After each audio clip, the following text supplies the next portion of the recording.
My mission is simple, to make you money. I'm here to level the playing field for all investors. There's always a bull market somewhere, and I promise to help you find it. Mad Money starts now. Hey, I'm Cramer. Welcome to Mad Money. Welcome to Cramerica. People make friends, just trying to make some money. My job is not just to entertain, but to educate, teach, and put it in context. So call me at 1-800-743-CNBC or tweet me at Jim Cramer. On the biggest day for earnings reports so far, a day where the Dow dipped 28 points, it's been inched up 0.19%. NASDAQ gained 0.81%. How do we keep track of everything? How do we make sense of things? Well, I know one way you shouldn't, all right? We don't look at some aggregate tally here in Cramerica that tells you, say, oh, well, 42% of the companies have beaten estimates, or 24% have had the guide down. Don't buy. No, these surveys are useless because who cares if a company beats already lowered estimates? It doesn't tell us anything. No. To find out what matters, we need to go company by company. Who doesn't even know that we're in a tough environment because their business is in such good shape? Ooh, let's call that one a one, huh? Who's able to thrive at this stage in the business cycle? Who's struggling to hold their own in the worst economy in 2 years? Who's in trouble? Who's in much better shape than you'd expect thanks to savvy management? These are the real questions, and you can't answer them by just like saying, oh, 47%, you got to do homework. So let me give you the scorecard to date. We'll start with the joyfully oblivious companies, the ones that are oblivious to all of the slings and arrows of the economy worldwide, the ones that don't even know that this is a difficult environment. Last night, John Donahoe, the outgoing CEO of ServiceNow, symbol NOW, came on this show and told us that his company's riding a wave of digitization. They're signing up huge deals to automate employee onboarding, tech assistance, human capital management. The sheer magnitude of these contracts, including some business that just closed in Europe, is downright shocking. It's a welcome reminder that we're still in the early innings of digitization. Do you know that these guys closed a staggering 46 deals that are worth more than $1 million in net annual contract value? That is extraordinary. The stock got hammered yesterday on the news that Donahoe's leaving, take over at Nike, but those numbers then came out, and, well, I mean, the stock managed to surge right back, up 8% today. Best of all, Donahoe said he simply hasn't seen any slowdown. Same goes for last night's other big winner, Microsoft. Here's a company that is clearly firing on I don't know how many cylinders. I mean, it's just an awesome thing. The amazing CEO, Satya Nadella, has expanded into all sorts of new businesses. Microsoft's now taking share left and right. I know there were a series of headlines last night that created the impression that business was slowing. But those headlines must be written by some sort of bot, because everything this company touches turns to gold. Whatever you're talking about, LinkedIn, Xbox, Windows, or the incredible Azure platform for cloud infrastructure, it is all working. When you read Microsoft's conference call, you think that the whole world must be booming. Really, it's just Microsoft that's booming now, thanks to real strength in artificial intelligence and top-notch web services, another business that's not seeing any kind of slowdown. Then there's the company that Donahoe's leaving ServiceNow for, Nike. Thanks to innovation and personalization, Nike's been able to avoid any economic sensitivity for its expensive footwear and apparel business. Even in China, where sales remain very strong. My only fear, I was worried these pro-Hong Kong statements by players and coaches in the NBA might lead to a complete blackout of NBA games in China. Well, you know, it's kind of happening for a little bit here. The Chinese want their basketball, though, and the Ministry of Sports wants Nike. They have a deal with Nike. Far from negative, China's been a positive for Nike. Everything's good. Who else missed the memo that this is supposed to be a tough environment? How about Chipotle? Their business actually accelerated thanks to investment in digitization, better throughput, tremendous advertising, and a popular new menu item, the carne asada. It's so good, I hope they make it permanent. Chipotle just posted 11% same-store sales growth. That is very impressive, especially when you know it's driven by 7% traffic. That's what you want, new people in the stores. You have to marvel at the performance of two big industrials, Honeywell and United Technologies. But they do have a lot of aerospace, which could get a little bit iffy if Boeing's problems drag on. Finally, how can you not be impressed by Pepsico and Coca-Cola, both of which are at the top of their games? On their conference call, they each talked about innovation, not the Fed, not the trade war, not the slowdown. How about the companies that are seeing a downturn, though, but have managed to make the most of it? Here I'm thinking about Costco and Walmart. They're using the pressure from the trade wars to crush their competitors. These two big box stores have always shined with their treasure hunt layout and everyday low prices. Even though they have to source their merchandise from China, at least some of it, they have the scale to be able to demand better prices from their suppliers rather than eating the cost of the tariffs themselves or passing them on to you. Same goes for Target, by the way. I think all three can be bought here.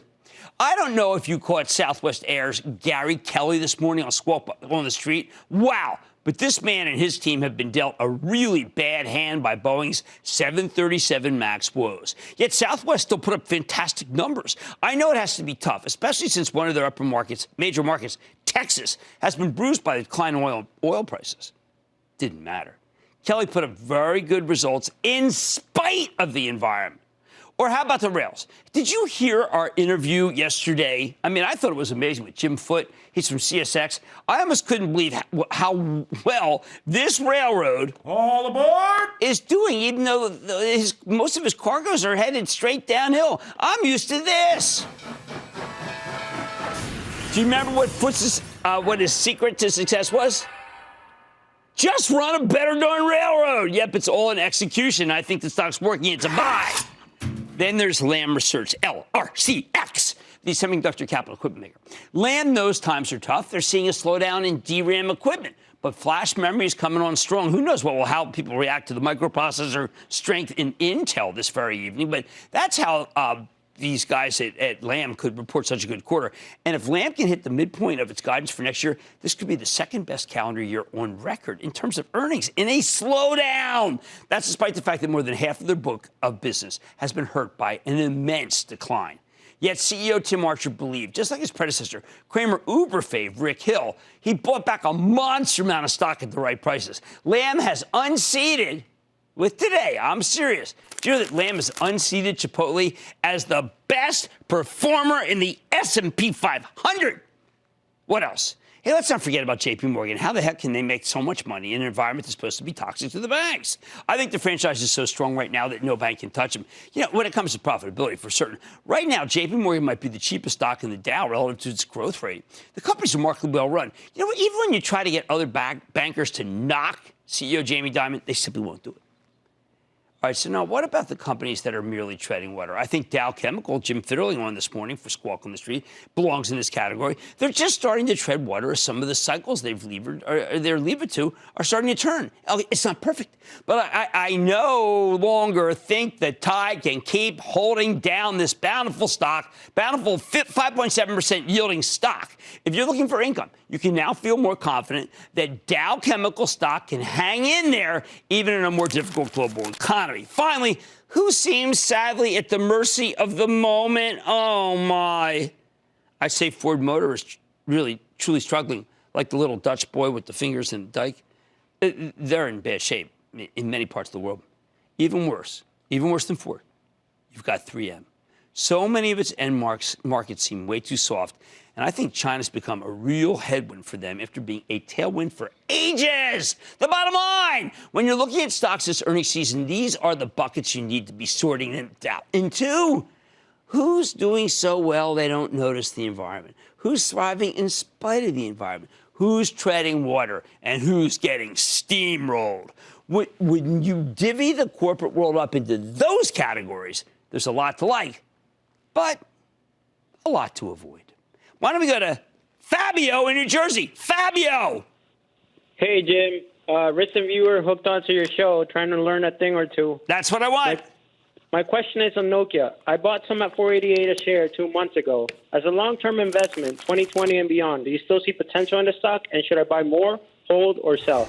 I was very disappointed. I mean, these guys obviously are way behind the 8 ball and trying to do a lot of 5G.